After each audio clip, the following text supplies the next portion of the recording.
Hello friends, good morning. આપણે આગળના વિડીયોમાં જોઈ ગયા કે સર્વનામ કેવી રીતે ચેન્જ કરવાનું.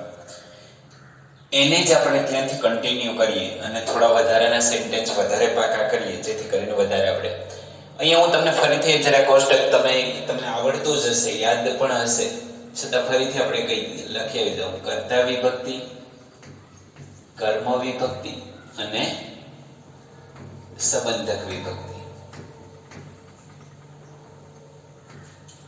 આઈ હોય તો એની કર્મ વિભક્તિ શું થાય? તો કે મી. કર્મ વિભક્તિ શું થાય? તો કે માય. વી હોય તો અસ અને સંબંધક અવર. યુ હોય તો એની કર્મ વિભક્તિ તો યુ જ થાય, સંબંધક થાય યોર. એ જ રીતના હી હોય તો એની કર્મ વિભક્તિ હિમ, સંબંધક હિઝ. સી હોય તો એની કર્મ પણ હર અને સંબંધક પણ હર. ઈટ હોય તો એની ઈટ અને સંબંધક થાય ઇટ્સ. અને ધેય હોય તો ધેમ અને ધેર. આ આપણે ગઈકાલે શીખી ગયા. શું કામ નહીં? તમારી હાજરીમાં લખ્યું કે તમને ફરીથી યાદ આવી જાય, રિકેપ થઈ જાય. એમાં આપણે એવું કરેલું હતું કે આઈ વાળો કર્તા વિભક્તિ, કર્મ વિભક્તિ કે સંબંધક વિભક્તિ એ હંમેશા કોના માટે વપરાય? તો કે બોલનાર માટે. યુ કર્મ વિભક્તિ, સંબંધક વિભક્તિ, કર્તા વિભક્તિ એ હંમેશા કોના માટે વપરાય? તો કે સાંભળનાર માટે. અને વી છે એ બંને માટે. આવી આપણે આગળના વિડીયોમાં ચર્ચા કરી ગયા, હે ને? તમને મારા ખ્યાલથી યાદ પણ હશે. હવે આપણે એમાંથી કન્ટિન્યુ વધીએ, એમાં આપણે આગળ વધીએ. તમને એમાં મેં 6 કે 7 સેન્ટેન્સ આપ્યા હતા, અહીંયા તમને 10 આપ્યા છે, જેથી કરીને તમને વધારે સારી રીતે સમજાય છે.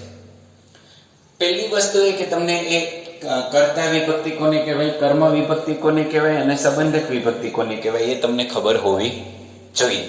કોના માટે વપરાય? બોલનાર માટે શું વપરાય, સાંભળનાર માટે શું વપરાય અને બંને માટે શું વપરાય. ઓકે, હવે આપણે આગળ વધીએ. પહેલું જો Haresh said I write a letter. સાંભળનાર નથી તો સેડ નો આપણે શું કરશું? સેડ જ રહેવા દઈએ તો આમ થશે ને કે Haresh said that. Okay, I write a letter. I એટલે કોણ? તો કે કોના માટે વપરાણું? જો મેં તમને કાલે કીધું, ફરીથી આજે સમજાવું. પહેલો પ્રશ્ન તમારે એ પૂછવાનો કે બોલનાર માટે વપરાણું કે સાંભળનાર માટે વપરાણું. તમે નક્કી કેમ કરશો? આઈ, મી, માય એવું હોય તો એ બોલનાર માટે વપરાણું. વી, અસ, અવર હોય તો એ બંને માટે વપરાણું. યુ, યોર, યોરસેલ્ફ એવું કંઈ પણ હોય તો એ સાંભળનાર માટે વપરાણું. ઓકે, હવે અહીંયા જો હરેશ સેડ ધેટ આઈ કોના માટે વપરાણું? તો કે બોલનાર માટે વપરાણું. એક કામ ક્લિયર થયું. હવે એ પૂછો કે કઈ વિભક્તિ છે? આઈ છે એ કઈ વિભક્તિ છે? નક્કી થઈ ગયું, બોલનાર માટે વપરાણું. બીજો પ્રશ્ન પૂછવાનો છે તમારી જાતને, કઈ વિભક્તિ છે? તો અહીંયા જોવાનું કે આઈ છે કર્તા વિભક્તિની લાઈનમાં આવે છે, કર્મ વિભક્તિની લાઈનમાં આવે છે કે સંબંધક વિભક્તિની લાઈનમાં આવે છે, એ તમારે જોવાનું. તો તમે કહેશો કે સર કર્તા વિભક્તિની લાઈનમાં આવે. ઓકે, પહેલો પ્રશ્ન થયો કોના માટે વપરાણું, બોલનાર કે સાંભળનાર. બીજો પ્રશ્ન પૂછ્યો કઈ વિભક્તિ છે, તો એ નક્કી થયો કે કર્તા વિભક્તિ. હવે બોલનાર કોણ છે? તો કે હરેશ. હરેશ એટલે છોકરો. તો આઈ કર્તા વિભક્તિ છે તો હરેશની કર્તા વિભક્તિ શું થાય? તો કે હી. તો આપણે આઈ ની જગ્યાએ અહીંયા શું લખશું? હી. હવે પછી આપણા કાર્ડ પ્રમાણે જે ચેન્જીસ કરવાના છે એ કરો. તો રાઈટ નું શું થશે? આઈ રોટ a letter. રાઈટ નો શું થઈ ગયું? સાદા વર્તમાન કાળનો સાદો ભૂતકાળ થઈ ગયો. પણ આ ખબર પડી ને તમને કે કેવી રીતના આઈ નો હી થયું. બીજો સેન્ટેન્સ જો તમને એનાથી વધારે આઈડિયા આવશે. મેં બધા જ પ્રકારના સેન્ટેન્સ લેવાનો પ્રયત્ન કર્યો છે. તો જો બીજામાં જો કે હિના સેડ, એમાં પણ સાંભળનાર નથી તો સેડ નો સેડ રહેવા દેશું કે હિના સેડ ધેટ આઈ. મેં તમને કીધું પહેલું પૂછવાનું કોના માટે વપરાણું, તો તમે કહેશો સર આઈ છે એટલે બોલનાર. પછી બીજો પ્રશ્ન પૂછો કઈ વિભક્તિ છે, તો તમે કહેશો કે કર્તા વિભક્તિ. તો બોલનાર કોણ છે તો કે હિના, તો હિનાની કર્તા વિભક્તિ શું થાય તો કે સી. તો આઈ ની જગ્યાએ આપણે શું કરશું સી. હવે કાળ પ્રમાણે જે ચેન્જ, સાદો ભૂતકાળ છે તો એનો પૂર્ણ ભૂતકાળ. She had drawn a picture the last Sunday છે તો કે the previous Sunday. ઓકે, જો એકમાં આઈ માં હી થયું, એકમાં આઈ માં સી થયું, તો તમને એ ખ્યાલ આવી જવો જોઈએ કે કેમાં હી આવે અને કેમાં સી આવે. એ તમને મુકતા ખબર પડી જવી જોઈએ. બસ, બાકી કઈ બીજું લાંબુ છે નહીં. હવે એના પછી જો તો નયના સેડ ટુ નયન, બોલનાર અને સાંભળનાર બંને છે. તો આપણે આરવી માં ફેરફાર કરીએ, બરોબર છે. કેવો ફેરફાર કરીએ છીએ તો કે સેડ નું શું કરીએ ટોલ્ડ. તો કેવી રીતના બનશે તો કે નયના ટોલ્ડ નયન, સંયોજક તરીકે ધેટ. હવે જો અહીંયા યુ છે. મેં તમને કાલે પણ કીધું હતું કર્તા વિભક્તિમાં પણ યુ આવે અને કર્મ વિભક્તિમાં પણ યુ આવે, પણ વાક્યની શરૂઆતમાં કર્તા હોય અને ક્રિયાપદ પછી જો યુ આપેલું હોય તો કર્મ હોય. એ પણ મેં તમને અહીંયા આપેલું છે, તમને આવડી જશે એટલે વિચારશો. યુ, પહેલો પ્રશ્ન પૂછો કોના માટે વપરાણું, તો તમે કહેશો કે સાંભળનાર. સાંભળનાર કોણ છે નયન, તો નયન યુ કર્તા વિભક્તિ છે, તો નયનની કર્તા વિભક્તિ શું તો કે હી. અહીં નયનની જગ્યાએ નયના લખેલું હોત તો શું આવે તો સી આવે. ઓકે, હી વિલ નું થશે wood.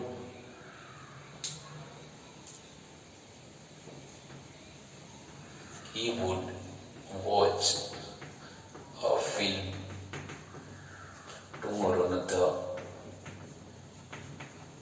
following day. Hitesh said to Hina, તો અહીંયા તમે લખશો કે Hitesh told Hina that વી કોના માટે વપરાણું તો કે બંને માટે.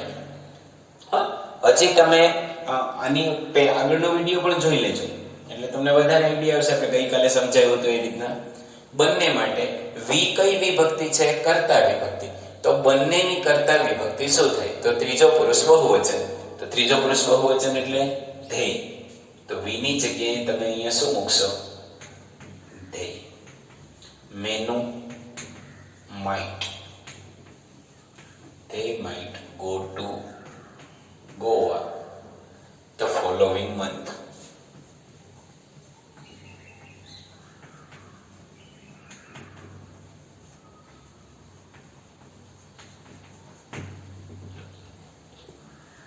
Okay, Ravi said to me, તો કે Ravi told me, સંયોજક તરીકે ધેટ. જોજો તમે અહીંયા સમજજો. અહીંયા યુ એટલે શું આવ્યું હી. કોના માટે વપરાણું હતું નયન માટે. અહીંયા યુ છે એટલે સાંભળનાર માટે હોય. સાંભળનાર અહીંયા કોણ છે મી.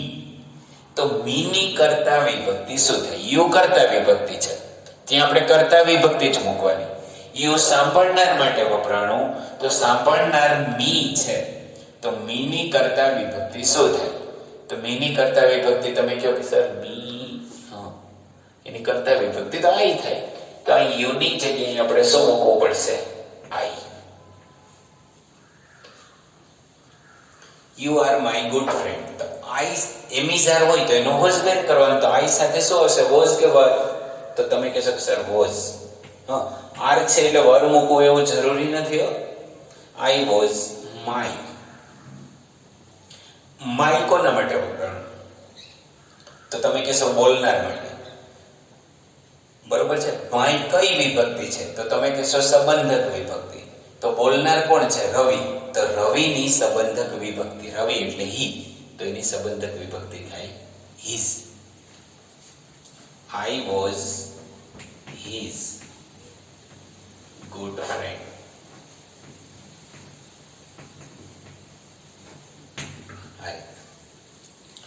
સમજાય છે ને? જો યુ નું આઈ થયું અને માય નું હિઝ થયું. બોલનાર અને સાંભળનાર અને વિભક્તિ, એટલી વસ્તુ તમારે યાદ રાખવાની છે. બીજું કંઈ એમાં લાંબુ વિચારવાનું છે નહીં. ઓકે, એના પછી જો મેં બધા જ પ્રકારના તમને સેન્ટેન્સ આપવાની કોશિશ કરી છે. એટલે તો સીમા સેડ ટુ હિમ, તો કે સીમા ટોલ્ડ હિમ ધેટ. હવે યુ કર્તા વિભક્તિ કોના માટે વપરાનું? તો કે સાંભળનાર માટે. સાંભળનાર કોણ છે? તો કે હિમ. તો હિમની કર્તા વિભક્તિ શું? હિમ. તો એની કર્તા વિભક્તિ થાય હી.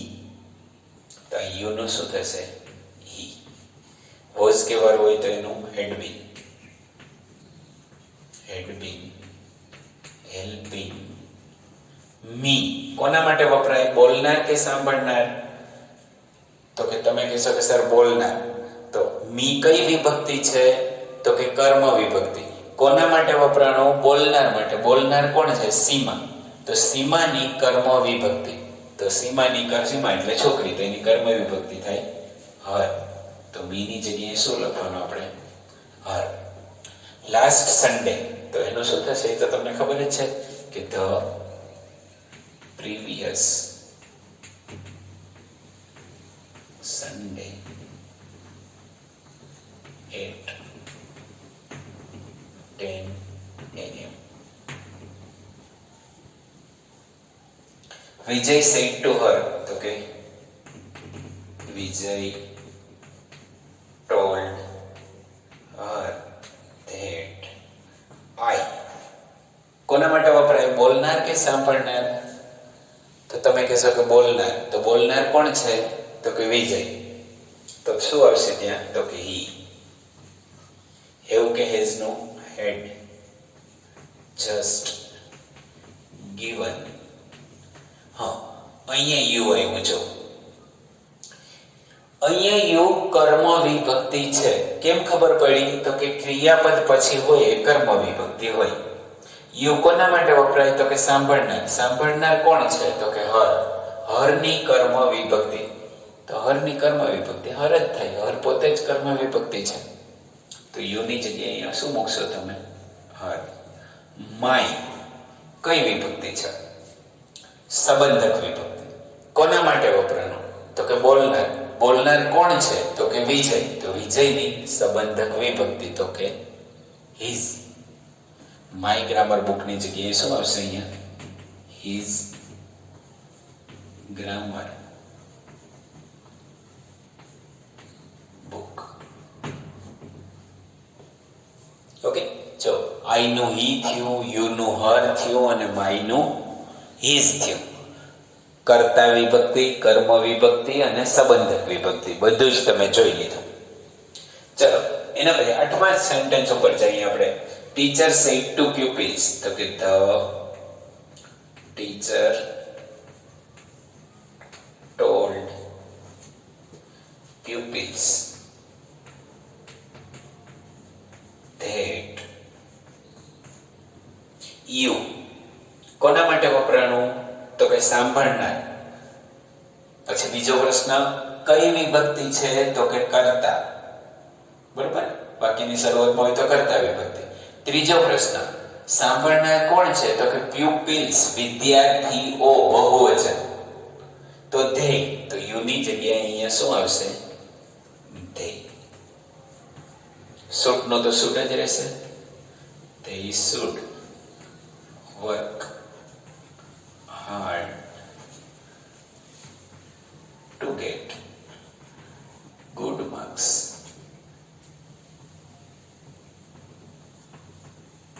in the exam.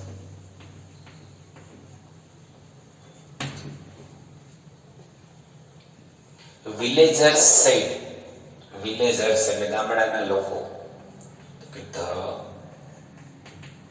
villagers, સાંભળનાર કોઈ નથી તો said નો શું રહેશે? said જ. that. હવે we તો બંને માટે વપરાય, બોલનાર અને સાંભળનાર બંને માટે, પણ અહીંયા તો સાંભળનાર કોઈ છે જ નહીં, તો આપણે બોલનાર હોય એ પ્રમાણે મૂકવાનું. તો બોલનાર કોણ છે? તો કે વિલેજર્સ બહુવચન છે, તો વી નો તો શું થઈ ગયું? they. પછી જે કાળ મુજબ they always વર્ક નું સાદા વર્તમાન કાળનું થશે સાદો ભૂતકાળ. Work together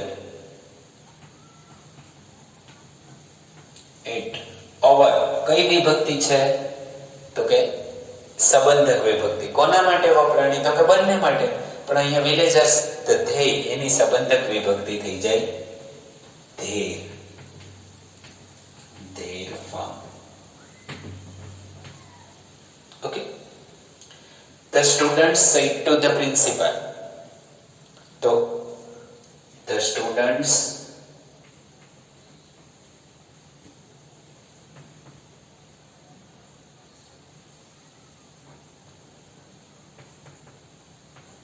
told the principal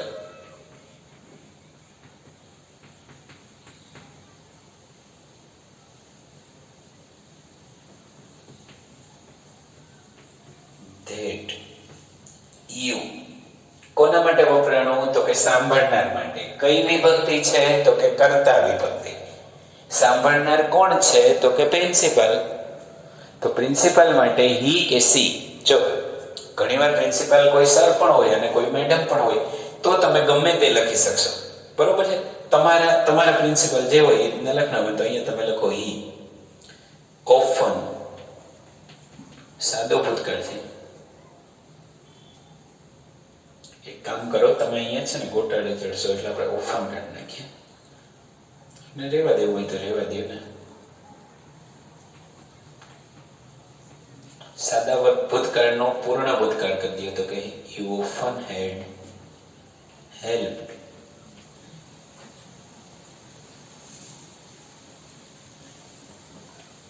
સાદો ભૂતકાળનો અસ કઈ વિભક્તિ છે? તો કે સંબંધક વિભક્તિ, સોરી કર્મ વિભક્તિ. કોના માટે વપરાણી? તો કે બંને માટે, પણ ધ્યેય તો એની સંબંધક કર્મ વિભક્તિ થઈ જાય ધેમ. અસની જગ્યાએ શું મૂકશો તમે? ટુ સોલ્વ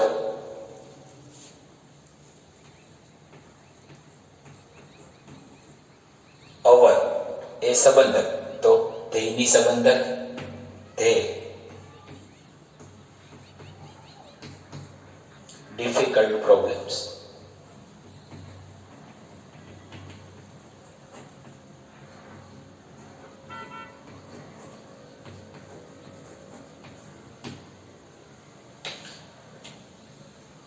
જો એક યાદ રાખો, કોઈ કાંઈ કરતા કાંઈ અઘરું નથી. તમારે તમારા મગજમાં બેસાડવાનું છે બોલનાર માટે વપરાણું કે સાંભળનાર માટે. તમને કેમ નક્કી થશે? આઈ, મી, માય, માયસેલ્ફ, માઇન એવું કંઈ પણ હોય તો એ બોલનાર માટે. યુ, યોર, યોરસેલ્ફ એવું કંઈ પણ હોય તો સાંભળનાર માટે. અને વી, અસ, અવર એવું હોય તો એ બોલનાર અને સાંભળનાર બંને માટે. એ યાદ રાખવાનું. પછી તમારે જોવાનું છે કે કર્તા વિભક્તિ, કર્મ વિભક્તિ કે સંબંધક.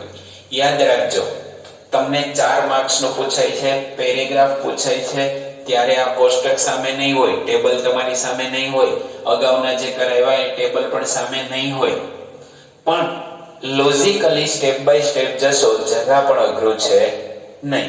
અને જેમ કાર્ડ ચેન્જ કરવા આ છે તે છે, બરોબર. નેક્સ્ટ આપણે હવે જો અત્યાર સુધી આપણે કર્યા ને એ એસર્ટિવ સેન્ટેન્સ કર્યા, વિધાન વાક્યો કરેલા છે.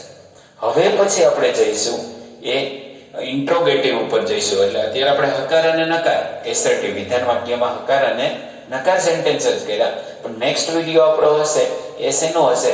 ઇન્ટ્રોગેટિવ એટલે કે પ્રશ્નાર્થ વાક્યનો.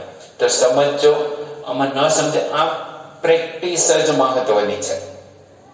મેં તમને 10 વાક્ય કરાવ્યા, પણ એની તમે 10 ગણી પ્રેક્ટિસ કરશો ને તો જ તમને સેન્ટેન્સ આવડશે. કોઈ પણ ગ્રામર લઈ લ્યો, 9માની 10માની, એમાં ઇનડાયરેક્ટ સ્પીચના પ્રશ્નાર્થ વાક્યો ન લેતા, એ જો આપણે કરશું ત્યારે લેજો.